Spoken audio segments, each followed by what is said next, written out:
Hey, this is Craig Ford with this week's Mayor's Minute. I have John Moore, who's over commercial development and government relations. I asked him to sit in with us today to kind of give us an update on what he's doing.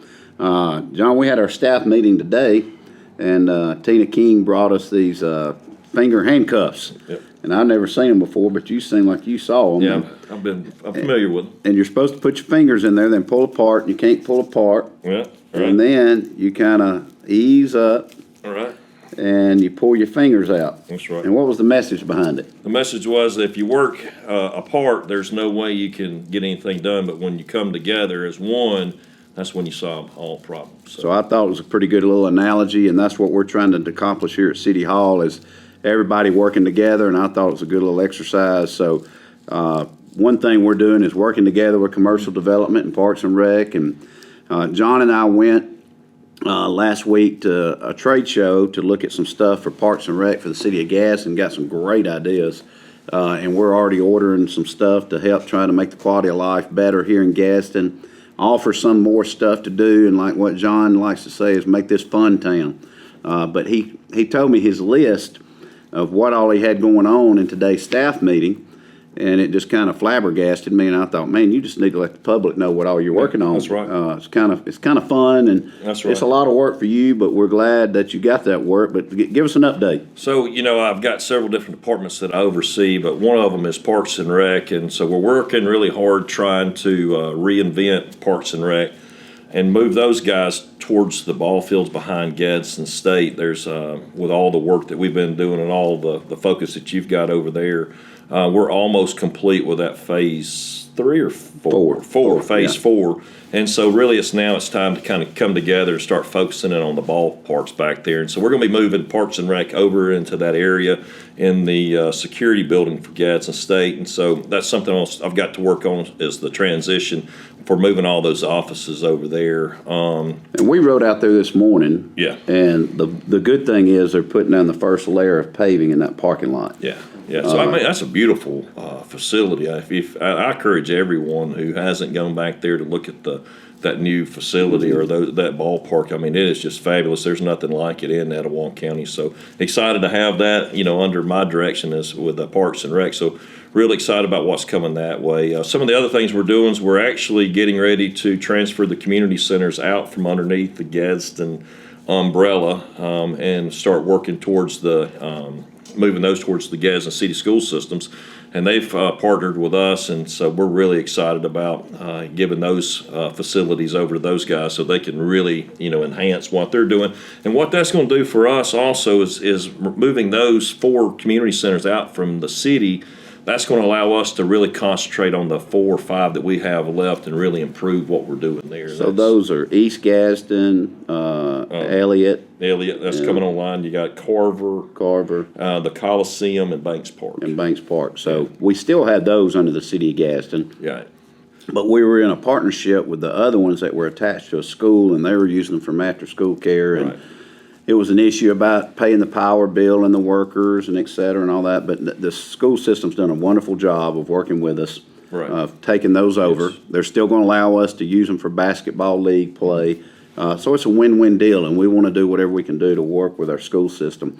One thing I'm excited about is what we call the amphitheater, the Mort Glosser Amphitheater. Right. And we're marketing it as called the AMP. We divided up Parks and Rec because when, we had a Parks and Rec director here when they came on, and it was basically just ball fields on West Meagan. Yeah. Well, since then, we've grown to community centers, to the amphitheater, to behind Gadsden State Complex, to parades, to rentals, to everything else. So we decided to, keep it simple, the KISS principle, and divide it up. And we've named Janet Terrence over the AMP. That's right. And we're calling it the AMP. And with your background, you got some great ideas. Yeah. Could you tell us a little bit about it? So the great thing about the AMP is that it really puts the fun in Funtown, and I think that's what the AMP is actually really geared towards is working more towards events. And Janet is definitely the right person for that job because she does such a great job, tremendous job on putting on events. And I swear I don't think she really works for a living because she enjoys it so much. I don't even know if she classifies it as work. But some of the cool things that we've got coming on is that we're going to be doing a movie night. on October the 29th at 5 o'clock. It's called the Moonlight Masquerade Ball, I think, at the AMP. We're going to be showing a kid's cartoon by Disney. So we encourage everybody to dress up in your costumes, come out. We're going to have popcorn and Cokes, and really enjoy the amphitheater. One of the other things we've got coming up is the Veterans Day Parade on November the 9th, I believe.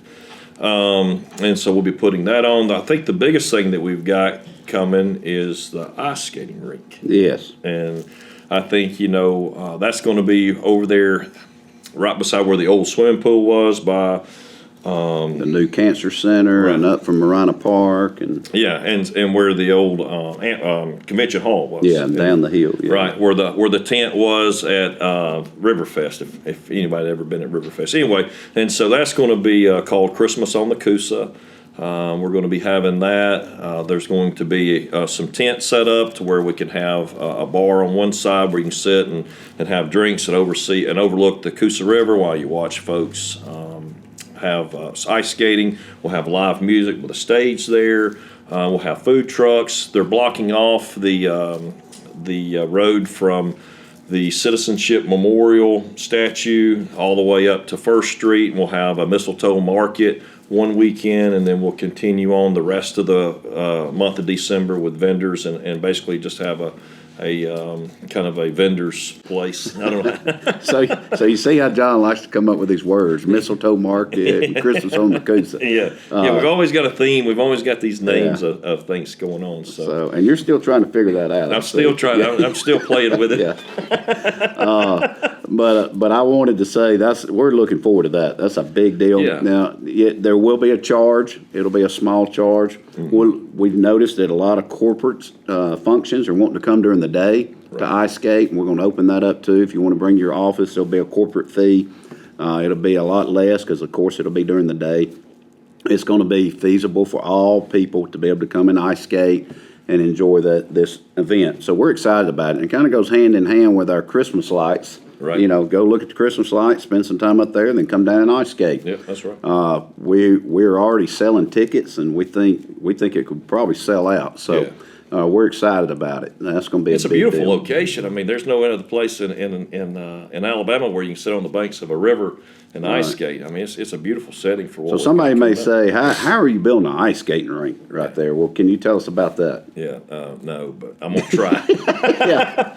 So it's basically a wax sheet of plastic that feels like ice. It's kind of, It looks like ice. Yeah, and we saw it out there in Dallas when we were out there at the convention. The city of Albertville does this, and some other cities Yeah, have and been doing that. they've got these ice skates that's specifically for this type of rink, and it feels like ice. It looks like it, and it'll be a cool thing once we get up and running. So we're excited about it. But The other cool thing we got coming up is the Christmas parade at night. Yeah. You did it last year. You kind of saved the Christmas parade, Yeah, and when we had all the rain and stuff, and so we took on the Christmas parade this year as being the sole sponsor or the kind of the promoter of it. And it's going to be at 5 o'clock on December the 9th. And so I think that'll be a pretty big deal. And the good thing is we've already scheduled a rain out date. Yeah, that's So right. we went ahead and backed it up with a rain out date just in case. But Right. we are going to have a Christmas parade regardless. And it's going to be at night. And it's going to be at night. And I think we're having a fun run. All right. So it starts at 5, and the fun run will start at 5, and it's only going to be a mile. And we're encouraging people just to come out in your Christmas outfits, Santa Claus, elf, whatever it might be.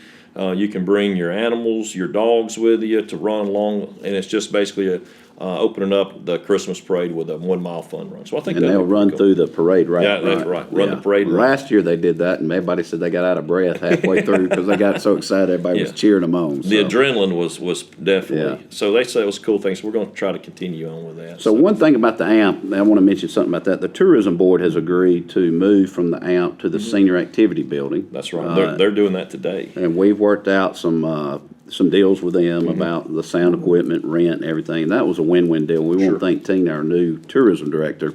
So that opens up that office space. The Patriots, they're also moving to the Senior Activity Center, and they've been very easy to work with too. And it'll allow them to have more space than what they have now. Right. and be more of an essential general location. So the AMP's going to be a total city functioning event center, basically. It's not for rent per se, but it's for us to hold functions. Sure, that's right. We're trying to come up with all sorts of type of events down there just to help, Right. get stuff going on. Having good, cool movie nights down there with different Christmas favorites of Christmas movies that we can show on Friday and Saturday nights. Just something to get folks out to Gadsden and really enjoy the amphitheater. So what else you got cooking? So one of the things we got going on in our rentals area, which is kind of oversees all of our the venue and 210 at the tracks and downtown Civic Center does all that, is that we're putting on the Mayor's Ball in January, and so we're working now trying to finalize all the details for it. What we've got is Black Jacket Symphony coming, and that's a pretty big group. They typically do rock band albums, and if you're familiar with those guys, you'll know what I'm talking about.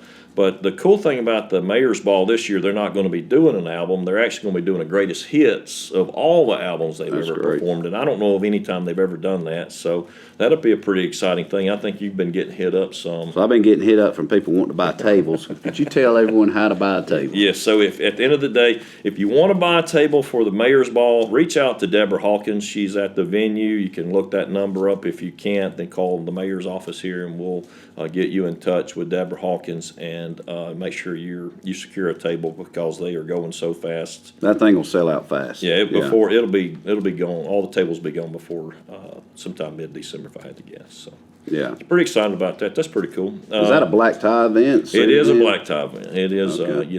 that was something that they used to do in the past, that we Yeah. picked it back up, and money goes towards a charity. And so that's a big deal. The band's a big deal. Yes, I agree.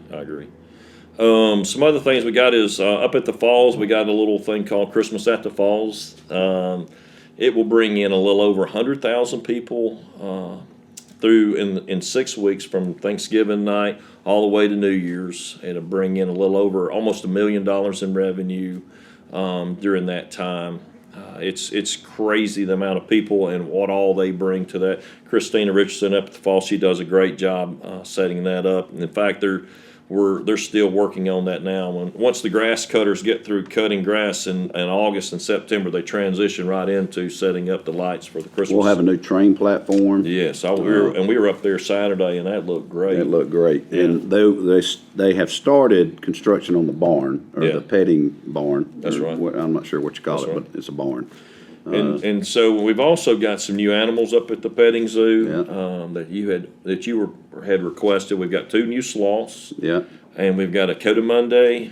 Cotamundi. Cotamundi. I call it a Coda monkey. Yeah, and then the monkeys they're not spider monkeys. They look like monkeys. They Yeah. act like monkeys. Yeah, but they're small. They're miniature monkeys. Yeah, I think there's a name for them. But they look like monkeys. They're squirrel monkeys. Squirrel monkeys. Yeah, that's what they are. And Yeah. so, listen, if whatever they are, just you need to go up there and look They're fun. They're Yeah. cute as it can be. But man, they'll run around like 90 to nothing. Yes. Zoom, zoom, zoom.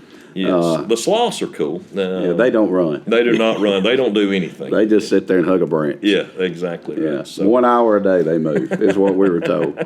So then TR, who works for the city, built a sloth exhibit, Yeah. which we're excited about. And let me tell you, yesterday, or I'll say Sunday, because I'm not sure when this is going to air, or Saturday, they had Trunk or Treat Village up there. yeah, that's right. Trick or treat village. Trick or Treat Village, and it was phenomenal. They had over 5,000 people, adults and children, come through there. Yes. Janet and Christina put on a show.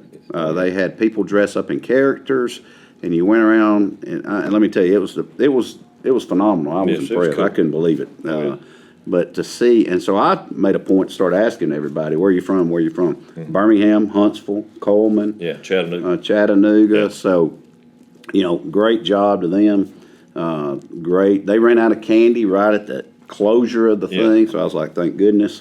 That's But right. usually they have candy left over. So, hey, if people say there's nothing to do, that's not true. There's a lot to do here in Gadsden. And I guess that's when the people say there's not a lot to do. Well, everybody around us knows that there's things to do in Gadsden. Yeah. They definitely enjoy coming to it. So I love the fact that we're continuing to make this town fun town and Yes. giving folks things to do. And our biggest obstacle is getting the word out. Sure. And that's one reason we do this, and we do Channel 99, and we do Facebook, and we have an app coming out. And But if you need to know, just call. Just call City Hall or call Parks and Rec, and they'll tell you the events that's going on. We're coming up with all types of ways to try to get the word out more about what's happening in Gadsden. So, anything else before we close up? Yep. So one last thing I've got is, we're working hard on naming the kangaroos, and so that'll be coming out in the next couple of weeks. We're working on a program on how to get the information out to the kids who are going to help us name the kangaroos. So hopefully we'll have that done in the next maybe the next 6 weeks. We're going to let the schools come up with the name. So it's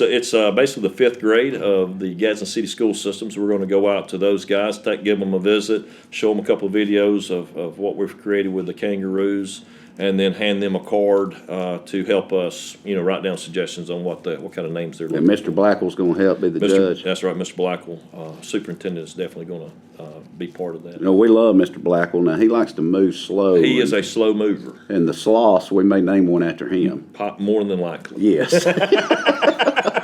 He just There's doesn't a know good it. chance. He just doesn't know it Yeah, yet. until he sees this video. Yeah, I hear you. Well, hey, listen, we have a lot of fun, and we want to thank y'all for allowing us to work for you. This is Craig Ford and John Moore with the Mayor's Minute.